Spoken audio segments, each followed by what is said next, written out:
केदारनाथ धाम के कपाट खुलने वाले हैं और हमारे साथ एक्सक्लूसिव बातचीत करने के लिए मौजूद हैं पुजारी वागेश्वर जी।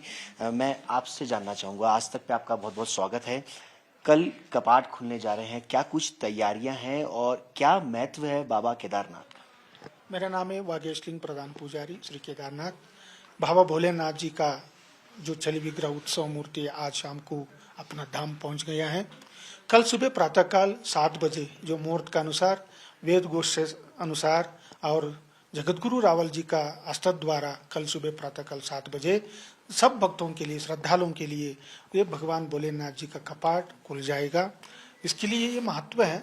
जब महाभारत युद्ध होने के बाद जब भगवान भोलेनाथ जी जो पांडवों को दर्शन देना था, अलग अलग रूप में अलग अलग स्थान पर दर्शन दिया। जब महाभारत युद्ध होने के बाद जब पांडवों को पाप लग गए थे, भगवान केदारनाथ जी का दर्शन के लिए इस स्थान पर आया।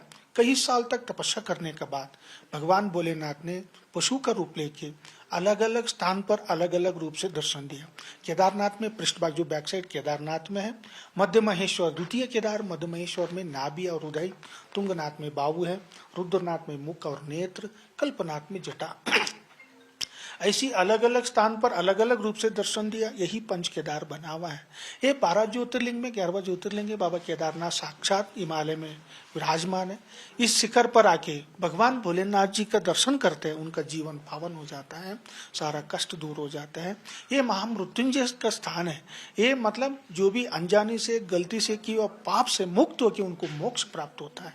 इसके लिए इनको मोक्षधामी किया जाता है और महामृत्युंजय किया जाता है। ये तो भगवान भोलेनाथ जैसे भाव है वैसे दर्शन मिल जाता है। इसके लिए बहुत बड़ी सौभाग्य की बात है।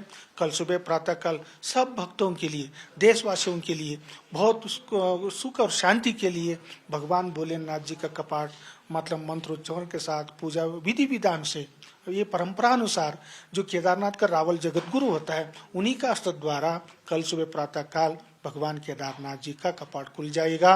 ये तो बहुत बड़ी सौभाग्य का दिन है। कल बहुत अच्छा दिन है। जो यहाँ श्रद्धालु आए हुए हैं उनके लिए तो सौभाग्य। जो नहीं आ सकते किसी कारण, उन्होंने वही घर में रह के एक दिवा जला के भगवान केदारनाथ जी का नाम से एक दिवा जला के हाथ जोड़ के ओम नमः शिवाय जप कर लीजिएगा। भगवान यहाँ से ही वहाँ उनको दर्शन जरूर दे देगा। उनका जो भी इच्छा हो पूरा हो जाएगा, उनका मनोकामना पूर्ण हो जाएगा। भगवान भोलेनाथ उनको सुख और शांति भी दे देगा। तो मैं ये भी जानना चाहूंगा कि कहा जाता है कि 6 महीने भगवान जब है यहाँ पर आ जाते हैं ग्रीष्मकाल में और शीतकाल के अंदर ऊखी मठ के अंदर, उसकी क्या कुछ मान्यता है और किस तरीके से वो माना जाता है? ये है भगवान भोलेनाथ जी का जो स्थान है, ये थोड़ी भौगोलिक व्यवस्था ही ऐसी है। ये दलदल भूमि है और केदार का अर्थ ये है के मतलब कैलाश है, धार मतलब कैलाश का महाद्वार ही केदार है।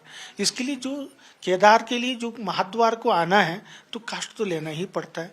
थोड़ा शारीरिक कष्ट हो, मानसिक से कष्ट हो, उस कष्ट को यहाँ लेके आ जाते हैं। यहाँ भगवान भोलेनाथ जी का दर्शन करके उनका सारा कष्ट दूर हो जाते हैं। ये थोड़ा दलदल भूमि है। ठीक मंदिर के पीछे हिमालय है। हिमालय में रहना और 6 महीने तक भगवान भोलेनाथ जी का सेवा करना, ये तो सौभाग्य की बात है। जो सौभाग्य हम लोगों को मिला है।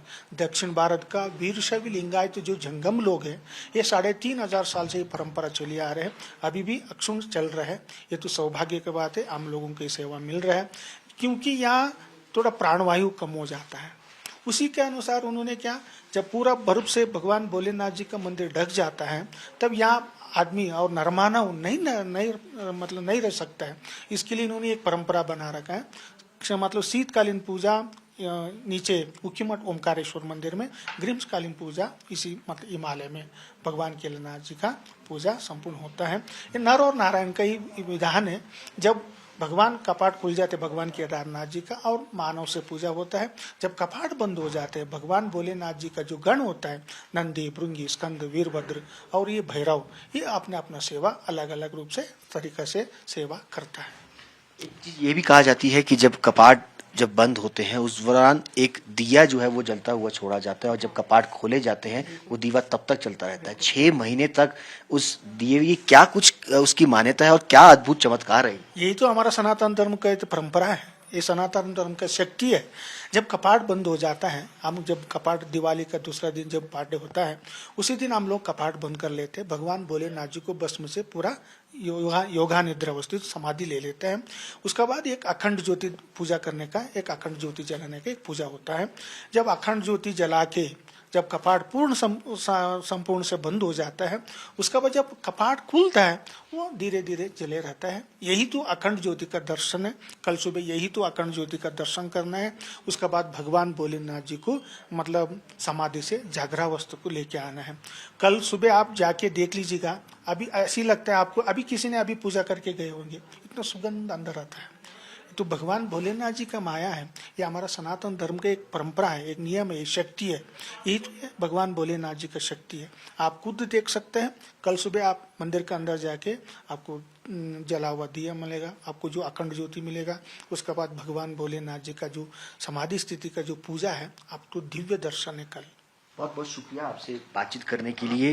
केदारनाथ के धाम जब खुलेंगे तो किस तरीके से वो दीपक जो है वो जलता रहेगा, इन तमाम बातों के साथ क्या कुछ मान्यता है पुजारी जी ने हमें बताया। कैमरा पर्सन पवन के साथ सुशांत मेहरा, केदारनाथ धाम आज तक।